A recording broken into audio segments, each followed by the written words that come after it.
మనం అందరం గుడికి వెళ్తాం, భగవంతుడి ముందు కూర్చొని చేతులు జోడిస్తాం, కావలసింది కోరుకుంటాం. ఎప్పుడైనా ఆలోచించారా దేవుడికి ఏమనిపించుంటుందో? నా భక్తులు నా దగ్గరకు వచ్చేది కోరికలు నెరవేర్చుకోవడానికి కానీ నన్ను కలవడానికి కాదు అని. అందరూ గుడికి వెళ్తారు, తమ తమ కోరికలని దేవుడి ముందు పెడతారు. ఒకవేళ వారి కోరికలు నెరవేరకపోతే నిరాశ చెందుతారు.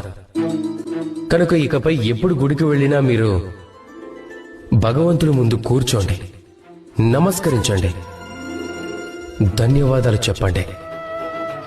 ధన్యవాదాలు దేవా, మీరు నాకు ఏదైతే ఇచ్చారో దానితో నేను సంతుష్టుడనయ్యాను అని. నాకు మీ మార్గదర్శనం చాలు. నేను చేస్తున్న కర్మల ద్వారా నాకు లభించే కర్మఫలంలోనే నేను కోరుకున్నవన్నీ లభించేలా చేయండి అని కోరుకోండి.